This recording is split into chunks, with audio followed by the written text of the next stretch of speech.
ধাক্কা দিয়ে হানাদার লিগার বাহিনী ঢুকে গেল। আমি তো মানসিকভাবে প্রস্তুত, এখন ঢুকে গেছে, এখন তো আর কিছু করার নাই। আমি বললাম আপনারা দাঁড়ান, আমি আসতেছি।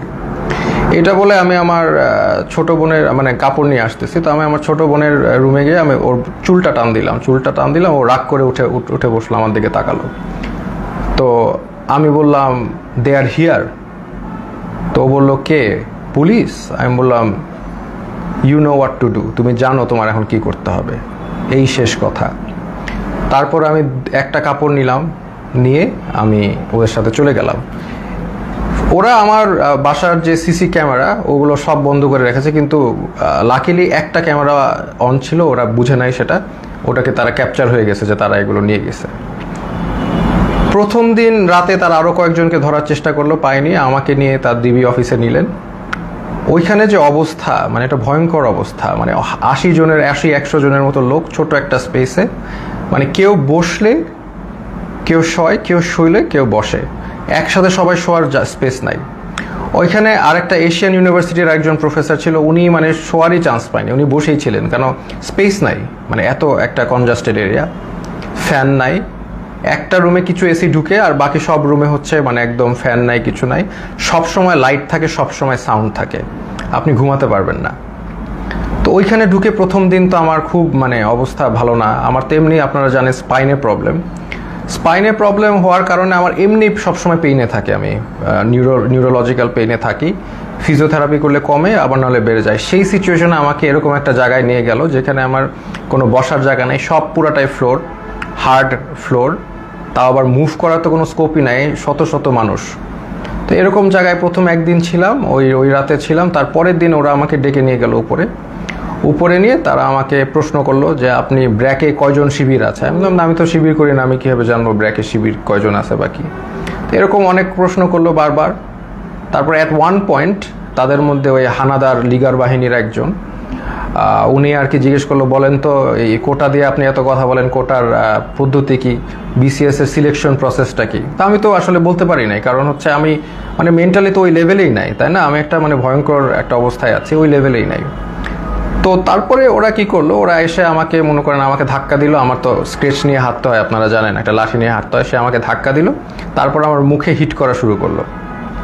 তো হিট করা শুরু করলো আমাকে, 6টা হিটের পরে আমি আসলে মানে অজ্ঞান হয়ে যাচ্ছিলাম। তো অজ্ঞান হয়ে যাচ্ছিলাম, তারা আমাকে বলে না ডোন্ট এরকম করে আমাকে দাঁড় করাইলো, আবার 2-4 বার হিট করলো। তো তারপরে তারা আমাকে মানে বললো যে আপনি তো খুব খারাপ জায়গায় আসছেন, আপনার বাম পায়ে প্রবলেম, ওই ডান পাকে আমরা একদম করে আপনাকে পুরোপুরি লুলা বানাই দেবো। তো এরকম একটা কথা বললো, এবং আরেকজন লাঠি নিয়ে আসলো আমাকে মারবে। পরে ওরা লাঠি দিয়ে হিট করে না করে আমাকে ওই জায়গায়, আবার সেই জায়গায় যেখানে রাখে সেখানে নিয়ে গেল। তো ওই জায়গায় আবার আমার থাকা শুরু হলো। মানে ওইখানে এমন একটা জায়গা, বললাম তো, কেউ যে এটা ফার্মের মুরগির মতো, ওইখানে কেউ মুভ করতে পারে না, কারণ এত মানুষ, এত শর্ট জায়গায় মুভ করার, কেউ হাঁটার কোনো সিস্টেম নাই। ওই যে আমি বললাম আপনাদের, কেউ শুলে কেউ বসে, কেউ বসলে কেউ শোয়, মানে আর সবসময় লাইট আর সাউন্ড কন্টিনিউয়াস, ঘুমানোর কোনো স্কোপ নাই। ওইখানে সবচেয়ে ভ্যালুয়েবল রিসোর্স হচ্ছে একটা বোতল, কারণ আমরা তো ফ্লোরের মধ্যে তো ওইখানে তো হার্ড ফ্লোর, ওইখানে কেউ যদি একটা বোতল পায় আলহামদুলিল্লাহ, মানে এটা মানে এক ভ্যালুয়েবল রিসোর্স। তো ওই বোতলটার উপরে তারা মানুষ মানে পেলে যে খুশি।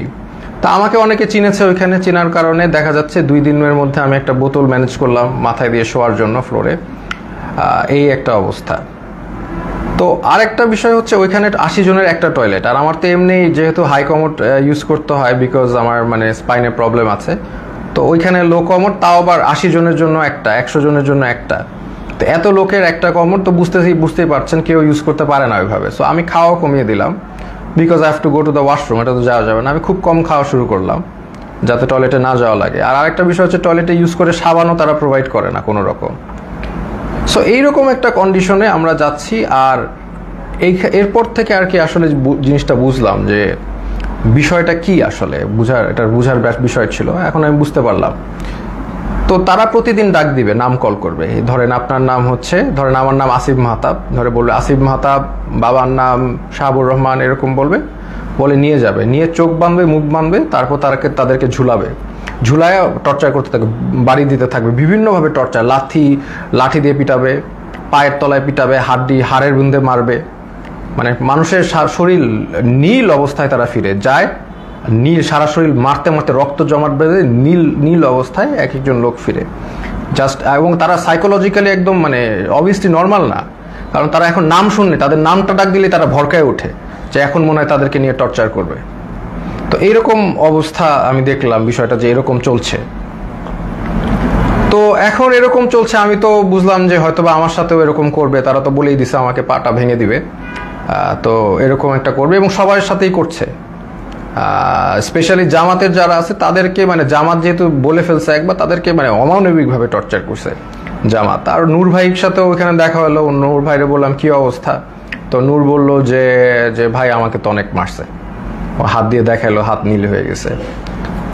তো এই এই এই হচ্ছে সিচুয়েশনটা। আর ওখানে তো মানে আর সব সময় তো লাইট, বাইরে যে একটা আলো, বাইরে যে বৃষ্টি পড়তেছে নাকি এটা আমরা গেস করা শুরু করলাম যে বাইরে আদৌ বৃষ্টি পড়ছে কিনা, কারণ মোটা ওয়াল, কোনো উইন্ডো নাই, কোনো বাইরের কোনো আলো বাতাস তো আমি জানি নাকি, ভিতরের মধ্যে থাকি আমরা বদ্ধ ঘরে, শুধু আলো আর এই যে কনস্ট্যান্ট সাউন্ড, মানে এই একটা অবস্থা।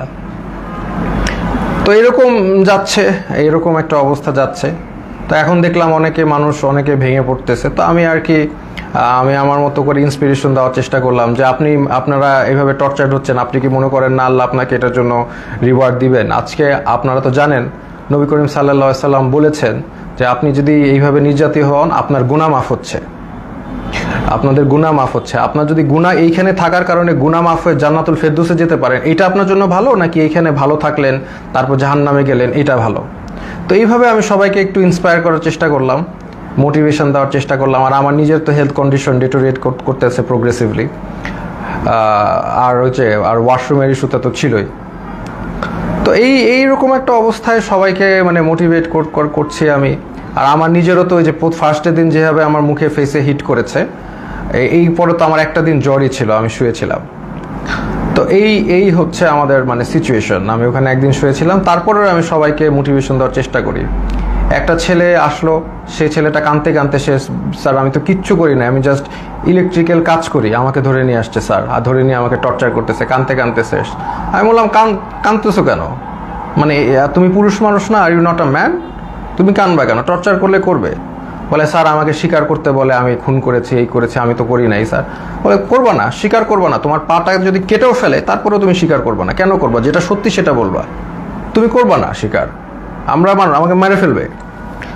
তো ওইখানে আবার একটা জিনিস বুঝলাম যে সবাই কান্নাকাটি করে যে তাদের একটু মানে জেলে কবে যাবে, মানে তাদের জেল হচ্ছে তাদের জন্য স্বর্গ। ওইখানে যেভাবে টর্চার করে, যে নাম ডাকবে, বাবার নাম ডাকবে, দ্যাট মিনস তাদেরকে টর্চার করা হবে। তা এই জন্য তারা যদি জেলে যেতে পারে এটার জন্য তারা দোয়া করে আল্লাহর কাছে, আল্লাহ আমাদের যাতে জেলে দেয়। তো এরকম অবস্থা। আমাকে তারপরের দিন, আমি তো অলরেডি এর মধ্যে তো আমি আমার বোনকে বলে আসছি, তার মানে আমার যে ভিডিওটা ছিল যে আমি আমার ভিডিও দেখলে আমি মৃত, হ্যাঁ, তো এই ভিডিওটা আমি আশা করছি যে পোস্ট হয়ে যাবে। আমার বোনকে যেভাবে কাজ করতে বলেছি করবে, লয়াররা কাজ করবে। তো এটা আমি আশাবাদী ছিলাম যে ইনশাল্লাহ সবাই যার যার অবস্থা থেকে কাজ করবে, স্টুডেন্ট আন্দোলন করবে, যে এগুলো করার পরে এবং জনগণ যখন এটার এগেনস্টে কথা বলবে, আরেকটা ইস্যু হয়ে যাচ্ছে, ফার্স্ট অফ অল আরেকটা নতুন ইস্যু হয়ে যাবে, যেটা দিয়ে আবার আন্দোলন শুরু হবে। এইটা আমি জানতাম। আর এটার পরে আমাকে যদি আরও টর্চার করবে, কিন্তু এটা তাদের জন্য আরও খারাপ হবে। তো তারপরে আমাকে তারা ঠিকই গুম করা অবস্থায়, আর আমার বাবা মা যতটুকু জানলাম আমাকে গুম করে ফেলছে। তো এটা তারা বলছে, তারা স্বীকার করে না যে তারা নিয়ে আসছে। তো এই অবস্থায় তারা আমাকে কোর্টে চালান দিল। তো আমি চিন্তা করলাম যে কোর্টে যেহেতু যাচ্ছি, এখানে মিডিয়া পাইলে আমি আমার এক আঙ্গুল দেখাবো, শাহাদাত, এক উম্মা, আমরা এক উম্মা, হ্যাঁ, আমার গায়ে আমরা সবাই এক। তো এই সিম্বলটা আমি চিন্তা করেছি দেখাবো। তো আমি জানি যে এগুলো দেখালে তারা আমাকে আরো অনেক নির্যাতন করতে পারে, দেখাইলাম, কারণ এটা আমি তো জানি জনগণ বুঝবেন যে আমি এক আল্লাহ, এক রসুল, এক উম্মা, এই কথাটা আমি বুঝাতে চাচ্ছি যে আমরা সবাই এক। আমার অত্যাচার যা হলে হবে, এই অত্যাচারের কারণে যদি আপনারা স্বাধীনতা পান, এই জুলুমের থেকে মাফ পান, তাহলে আলহামদুলিল্লাহ, নো প্রবলেম, আমাকে অত্যাচার করুক। তো আমি ডিসিশন নিয়ে নিলাম, এক দেখাবো। তা আমার সাথে ওই জগন্নাথের আরিফ ছেলেটা খুবই সাহসী ছেলে, ও আমার সাথে কেসটা দিল, মামলা দিল, আমরাও গেলাম, আমি ওকেও বললাম যে আমি এক দেখাবো। তো এই অবস্থায় এই এক উম্মা শাহাদাতের আঙ্গুল দেখিয়ে আমি ওই কোর্টে দেখালাম, এবং কোর্টে আমাকে সম্পূর্ণভাবে মানে কোর্টের যে জাজ তিনি আমাকে দেখে চিনে বললে আপনাকে ওখানে দাঁড়ানো লাগবে না, আপনি বসেন। তো উনি আমাকে বসালেন, কিন্তু তারপরেও ওই মিথ্যা মামলাটা দিলেন যে আমি নাকি সেতু ভবন ভাঙচুর করেছি, যেটার মানে কোনো মানে এটা জোক, মানে এটা যে কলাপস করছে সোসাইটি, ওখানেই প্রমাণ যে এরকম একটা মিথ্যা মামলা যেটার কোনো তথ্য নাই, প্রমাণ, এটা বলাই আসলে সময় নষ্ট। তো এই মিথ্যা মামলা উনি মানে জাজ আমাকে দিলেন, আর আমাকে আবার 6 দিনের রিমান্ড মঞ্জুর করলেন। তো ওই 6 দিনের রিমান্ড আবার গেলাম, আর এই সময়টা অনেকের সাথে পরিচয় হলো।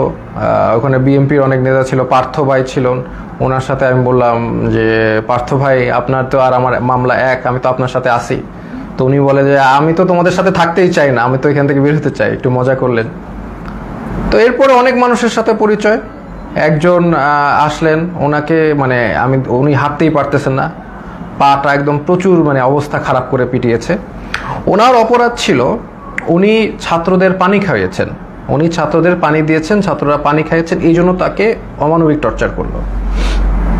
তো টর্চার করলো, উনি এসে শুয়ে গেল। আমি বললাম যে এইগুলো একই কথা বললাম যে আপনাদের এটা গুনাহ মাফ হচ্ছে। তারপরে লাস্টে একটা কথা বললাম যে আপনি যে এত টর্চার হলেন ছাত্রদের পানি খাওয়ে, এখন আবারও কি খাওয়াবেন আপনি? তো উনি বললো ইনশাল্লাহ স্যার, আবারও খাওয়াবো। আমি like that's the answer I am looking for. আমরা আবার করব, আমাদের ছাড়লে আমরা আবার করব, we are not going to give up. আমরা তো আবার করব, তাই না? আমরা কি অপরাধ করেছি যে আমরা করব না? পানি খাওয়ানো কি অপরাধ? তো এই হচ্ছে একটা অভিজ্ঞতা। তো এরকম এই যে একজন পেলাম। আর একজন হচ্ছে মাদ্রাসা স্টুডেন্ট, তাকে বলছে খুন করেছে, সে পুলিশ খুন করেছে, এটা সে তাকে বলছে, এবং তাকে প্রতিদিন পিটায়, প্রতিদিন নিয়ে টর্চার করে। তো এটা নিয়ে আমরা হাসাহাসি করি, কারণ হচ্ছে এরকম একটা সিচুয়েশনে হাসাহাসি না করে যদি আমরা মেন্টালি ব্রেকডাউন করি তাহলে এটা মানে হবে না, মানে এটা আমরা আরও প্রবলেম, আমরা সব এইগুলো যা হয় সেটা নিয়ে হাসাহাসি করি। তাই আমি বললাম কি নিয়ে মেরেছে? বলে যে আমাকে বলেছে যে তুমি তো মাদ্রাসার স্টুডেন্ট, তুমি তো কোরআন পারো। বলে হ্যাঁ পারি। তো কোরআনকে বলছে অর্থ জানো? অর্থ জিজ্ঞেস করেছে, অর্থও সে পারে, সে কোরআনে হাফেজ। তো তারপর বলে কোরআনে হাফেজ রবীন্দ্রনাথ না কার বই পড়েছো? সে বলছে পড়েছি। তো বলে পড়লা কেন? এই অন্য এই নন ইসলামিক বই পড়া তো হারাম, এটা বলে আবার টর্চার করলো, হাতে পায়ে পিটালো। মানে খামুক, মানে একটা কিছু বলেই পিটায়। আমরা এটা নিয়ে হাসাহাসি করতে করতে শেষ। যে বলে আমিও বললাম যে কোনোভাবেই স্বীকার করবা না, যে তুমি যদি খুন না করে থাকো তুমি মিথ্যা মামলা দিও। বলে আমাকে আরো টর্চার করবে। বলে করবে, বললাম তো তোমাদের করাত দিয়ে হাত পা কেটে দিলেও স্বীকার করবা না, যেটা সত্যি সেটা বলবা। এরকম একজন সবচেয়ে কষ্ট লিখেছে যে মানে একটা ছেলে, ওর নাম হচ্ছে সানিয়াত ভাই, উনি হচ্ছে বিএনপির একজন মন্ত্রীর ছেলে, নাম বললাম না। তো ওরা আসলে খুঁজছিল তার বাবাকে পায়নি দেখে ওই ছেলেটাকে ধরে নিয়ে গেছে, সানিয়াত ভাইকে ধরে নিয়ে গেছে। তো সানিয়াত ভাইকে 4 দিন, উনি বলছে 4 দিন ওনাকে পিটিয়েছে, চোখ বেঁধে হাতে দিয়ে ঝুলিয়ে পিটিয়েছে। এবং সবচেয়ে যেটা উনি বলল যে ওনার মাকে ফোন দিয়ে শুনিয়েছে যে তাকে যে টর্চার করছে, এটা তার মাকে শুনিয়েছে ফোন দিয়ে লিগার হানাদাররা। তো লিগার হানাদাররা মাকে শুনিয়েছে যাতে বাবা এসে তাকে দেয় এবং ছেড়ে নেয়। আর যেহেতু ওনার বাবা আসছিল না, বা ওনার অবশ্যই তারা তো জানিয়ে যায়নি কোথায় গেছে, তাকে অমানবিক টর্চার করেছে। সেই ছেলেটা এমনি আমার মতোই, তার স্পাইনের প্রবলেম আছে, আমার মতোই অসুস্থ, এবং তাকে টর্চার করেছে বিভিন্নভাবে, হাতে পায়ে ঝুলিয়ে পিটিয়েছে। তো সে কাঁদতো অনেক, আমি সান্ত্বনা দিতাম, আমরাও সব বিষয় নিয়ে মজা করতাম। তো এইরকম একটা অবস্থা ওইখানে, প্রতিদিন নাম ডাকতো, প্রতিদিন নিয়ে পিটাতো। এমন রাত যে কোনো সময় ডাকতে পারে, সকাল 12টায় ডাকতে পারে, রাত 1টায়, এনি টাইম নাম আসতে পারে। নাম আসলে they will take you and torture you. তো আমাকে টর্চার ওই প্রথম দিন যে হিট করে যে আমাকে থ্রেট দিল, তারপরে আমাকে কোর্টে চালান দেওয়ার পরে আমাকে আর টর্চার করে নেই। বাট আমি বিভিন্ন সময় ইনফরমেশন পাচ্ছিলাম, যেমন একজন মানে আমাকে ধরে নিয়ে গেছে, একজন পিটিয়ে আনছে, সে আমাকে ইনফরমেশন দিল যে আমার ব্যাপারে বলেছে যে অনেক ডিবি নাকি বলছে যে এই লোকটাকে কেন ধরলো, এটা তো ঠিক হয় নাই। আবার আরেকজনকে ধরে পিটিয়ে এনেছে, সে বললো যে স্যার আপনার ব্যাপারে ডিবি কথা বলছিল যে আপনার ব্যাপারে 40 জন লয়ার দাঁড়িয়ে গেছে, এত সংখ্যক লয়ার তারা কখনো দেখে নাই, আপনি খুব ইন্টেলিজেন্ট মানুষ, এগুলো তারা বলছে।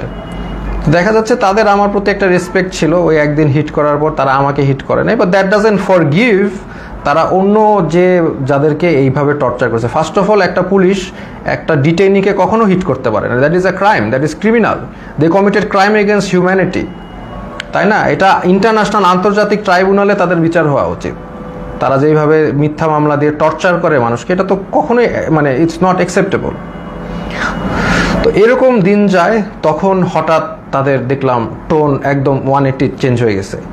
তারা তখন মানে বিএমপি যারা লিডার আছে তাদেরকে একদম খাবার টাবার এনে দিচ্ছে, সবার সাথে ভালো বিহেভ এরকম। তখন আমরা মোটামুটি আমরা বুঝতে পারলাম যে তারা আসলে বাইরে কিছু একটা হচ্ছে, সামথিং ইজ হ্যাপেনিং, কারণ আমরা তো কোনো ইনফরমেশন পাই না। সামথিং ইজ হ্যাপেনিং, আদারওয়াইজ তারা এরকম চেঞ্জ করবে না কেন? তারা ডেফিনেটলি তাদের বাইরে কিছু একটা হচ্ছে, এইটা নিয়ে তারা তাদের টোন চেঞ্জ করে ফেলেছে। এবং তারপর থেকে দেখা যাচ্ছে তারা সবার সাথে মোটামুটি ভালো বিহেভ এবং আস্তে আস্তে ছেড়ে দিচ্ছে। মাঝখানে কিছু স্টুডেন্টদের ধরে আনলো, ওই তারাও মানে অনেক কান্নাকাটি করে শেষ।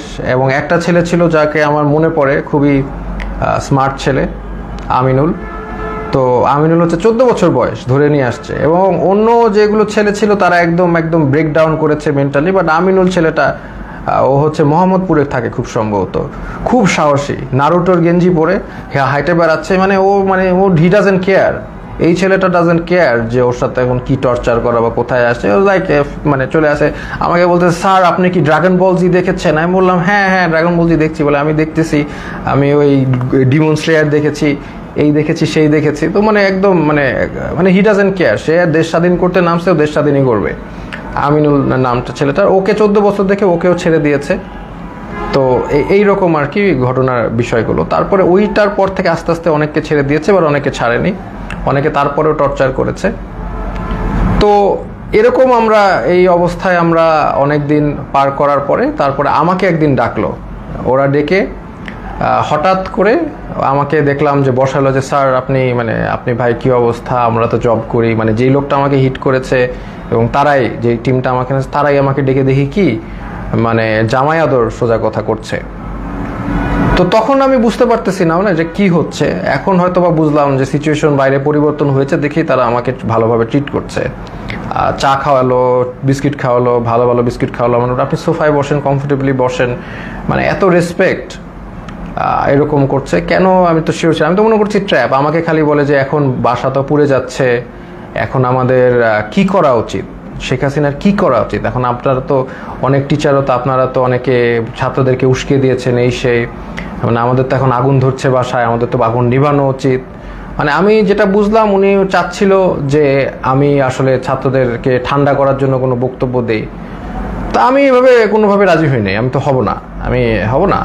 তো আমি বললাম যে না, একটা প্রধানমন্ত্রী কি সিদ্ধান্ত নিবে, আমি তো আসলে প্রধানমন্ত্রীর জায়গা থেকে, মানে উনি আমাকে প্রশ্ন করছে প্রধানমন্ত্রী এখন কি করলে ভালো হবে, এটা আপনি তো বলেন। আমি বললাম না,